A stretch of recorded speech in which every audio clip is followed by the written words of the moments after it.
Tonight's first story is about a house that doesn't need a landlord, doesn't need permission, and never lets its tenants decide when they're done. Welcome to the Black Hour Stories. If you clicked on this video, you already know what this is about. Places that don't just shelter people, but watch them. Places that wait. This story starts the way a lot of real nightmares do, with a cheap rental, a man who needed somewhere quiet, and a house that had already decided how long he was going to stay. Nothing violent, nothing loud.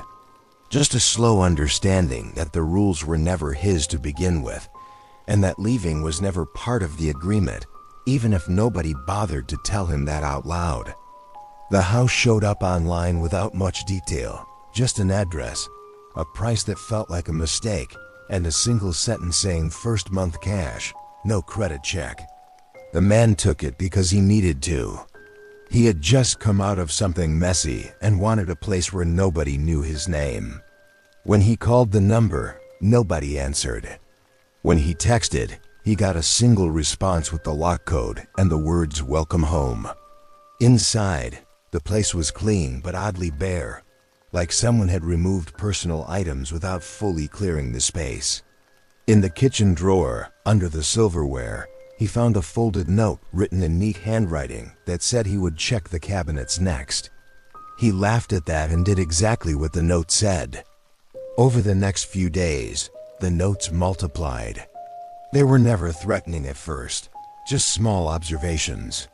One in the bathroom said he would stand too long in front of the mirror. Another on the couch told him he would fall asleep with the TV on. Each time, the note showed up before the action happened. He tested it once by deliberately doing the opposite of what a note said, and later found a second note explaining that he would pretend to be in control for a while. That was when he tried calling the landlord again. The phone rang until it stopped. No voicemail, no missed call. Just silence and another note taped to the fridge saying the house handled things now. He started packing after that. Slowly at first, like the house might be watching for sudden movements. When he opened his suitcase, there was a note already inside explaining he wouldn't finish packing because he'd remember what happened to the last tenant. He didn't know what that meant, but the words made his chest feel tight. That night, he heard the house settle in a way that didn't match the weather. Not creaks, not pipes. More like someone shifting their weight in another room. In the morning, every exit door had a note taped at eye level, all written in the same careful hand, all explaining different reasons why leaving would be a mistake. The notes changed tone after that. They stopped predicting small habits and started explaining consequences. One said if he broke a window, the house would fix it and charge him time instead of money. Another said the police had already come once and didn't remember why. When he tried to sleep on the couch with his keys in his pocket, he woke up to find them placed neatly on the counter with a note apologizing for the inconvenience. He stopped sleeping much after that. The house seemed louder when he was awake, like it preferred him that way, like awareness was part of the rent. On the seventh day, he found a stack of old notes in the basement, all written in different handwriting, all describing the same routines with different names. Some mentioned families, some mentioned pets. The last note in the stack was newer and written in the same hand as the current ones. It explained that the house didn't trap people, it kept them. That the outside world took too much and never gave anything back. That inside these walls, nothing was forgotten. At the bottom, it said he would stop resisting soon, because everyone always did. Once they understood, they had already stayed too long. He tried to run anyway.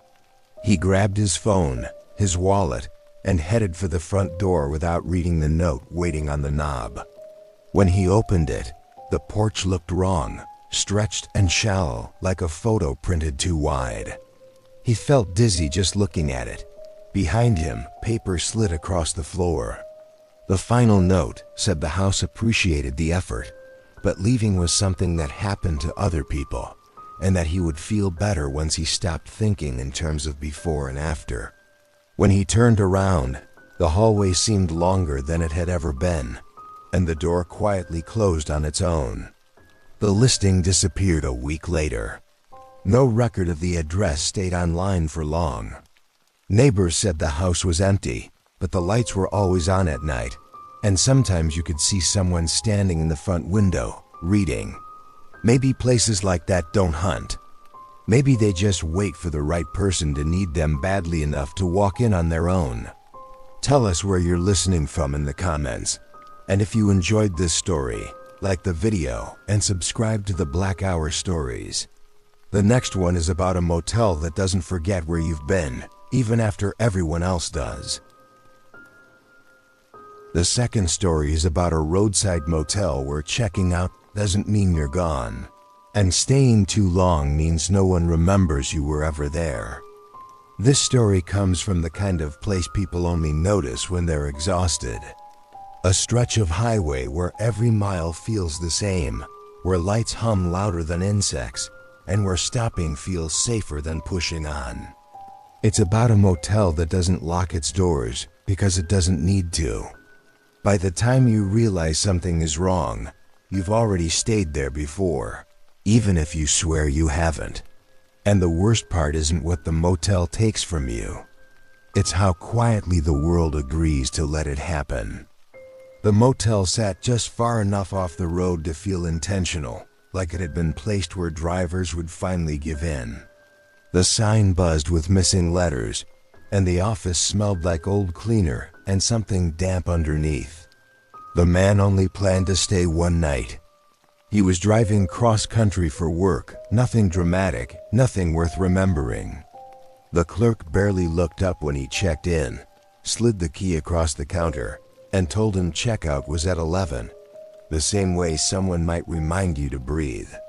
His room looked normal until he noticed the photos on the wall. Scenic shots of mountains and beaches, all with people standing in them, all with their faces blurred. He slept badly and woke up feeling like he'd missed something important. When he went to shower, his reflection looked thin, not physically, but incomplete, like a bad signal. He told himself it was just bad lighting. On his phone, he tried to text his sister to say he'd stop for the night, but her name didn't come up in his contacts. He scrolled again, slower this time, and noticed several numbers missing. Photos were still there, but faces were smudged, including his own in the mirror selfies. When he went to the office to ask about the Wi-Fi, the clerk smiled politely and said he'd already checked out once that morning. The man laughed at that, but the clerk didn't. She flipped through a ledger and showed him his name written neatly on the previous page. Checkout time recorded, room marked vacant. She said sometimes guests forgot things. Sometimes they forgot whole days. When he asked how long he'd stayed last time, she hesitated, then said long enough. Back in his room, his suitcase felt lighter. Clothes he remembered packing were gone. In their place were motel towels folded carefully, like replacements. On the desk sat a receipt dated 2 years earlier, paid in cash, signed with his name in handwriting that felt familiar but wrong. By the time he tried to leave, the parking lot felt too open, like a stage set. His car was there, but the license plate was blank. Not missing. Blank. He called his sister again, this time dialing from memory. The call went through, but she sounded confused, asked who he was, asked how he got her number. When he said his own name, there was a pause, then a quiet apology, like she was humoring a stranger. As he spoke, he watched his reflection in the car window blur at the edges, his face lagging behind his movements, like it was deciding whether to keep up. He went back to the office shaking. The clerk finally looked at him directly. She told him the motel didn't delete people. It just finished the process when the outside world started it. People passed through all the time, stayed briefly in other lives, then moved on. The motel was where they ended up when no one else held on anymore. She said he'd stayed twice before, each time leaving a little less of himself behind. This day, she said, felt like the last. As she spoke, his name in the ledger began to fade, letters thinning like pencil erased too many times. That night, he sat on the bed and tried to remember something specific, anything anchored. A birthday, a smell, a face. Every memory slid away before it fully formed. When he stood in front of the mirror again, there was no blur this time. There was just a suggestion, like fog where a person should be. In the morning, the room was empty. The photos on the wall showed landscapes with no people at all. The clerk marked the room vacant and turned the page. Outside, traffic passed without slowing, and no one noticed the motel had one more room available. Some places don't haunt you. They wait for the moment no one else is looking anymore. If a face disappears from a photo, or a name feels harder to remember than it should, maybe it didn't fade on its own. Tell us where you're listening from in the comments, and if this story stayed with you. Like the video and subscribe to the Black Hour Stories. The final story is about an online support group that helps people move on, and what happens when the dead realize they've been erased. The last story is about an online group that promised healing, closure, and peace, and delivered something that never should have been invited back. By the time people find places like this, they're already tired. Tired of holding on. Tired of explaining their grief. This story isn't about a cult or a scam, at least not in the way people usually mean it. It's about a support group that did exactly what it promised. It helped people let go. It helped them move forward.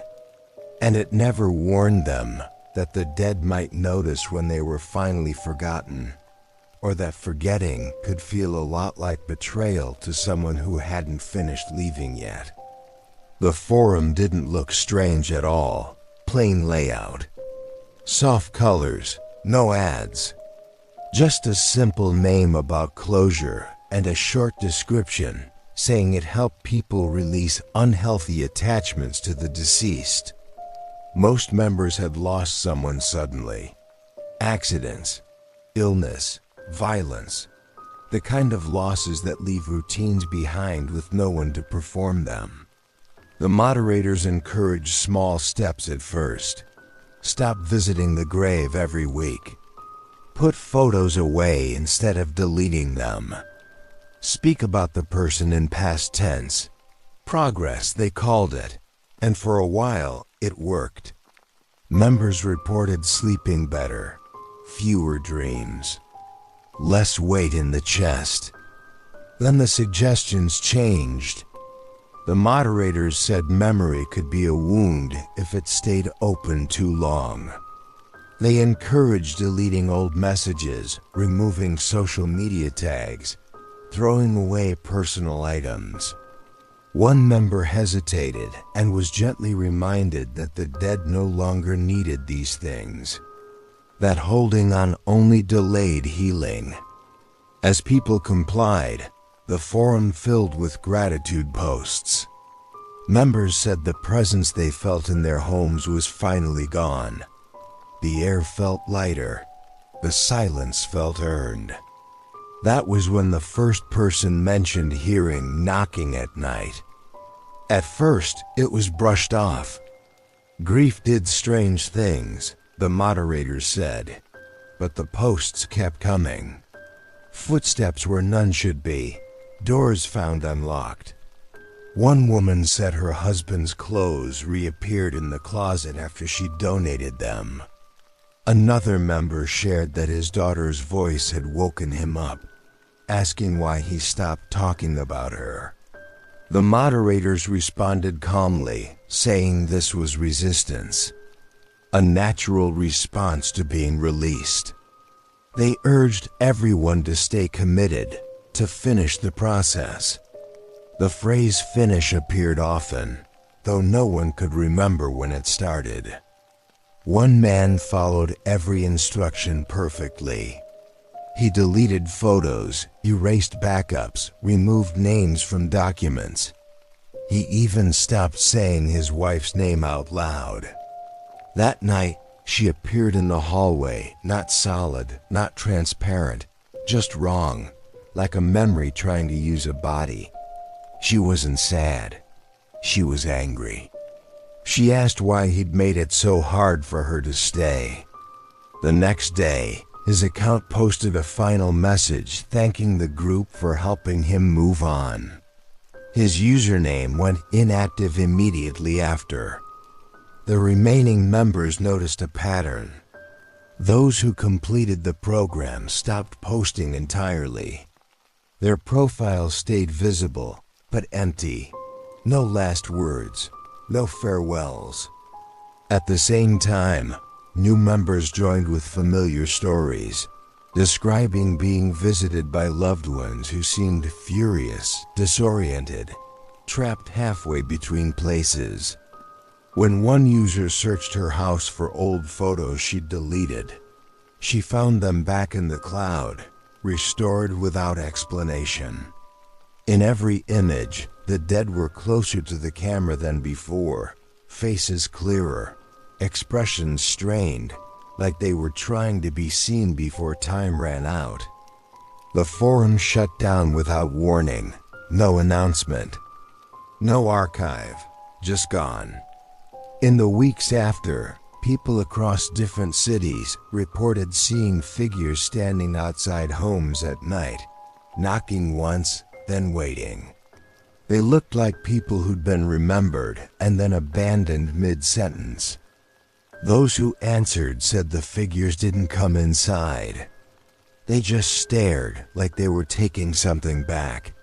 Maybe memory, maybe permission, maybe the part of themselves that had been pushed away too early. The ones who never opened the door said the knocking eventually stopped, but the house never felt empty again. Moving on sounds clean when you say it fast enough. But maybe forgetting isn't the same as letting go. Maybe the dead don't need much from us, just to be held in place until they're ready to leave on their own. Tell us where you're listening from in the comments, and if this final story stayed with you. Like the video and subscribe to the Black Hour Stories. Some things don't want to be erased, and some places were never meant to let you leave.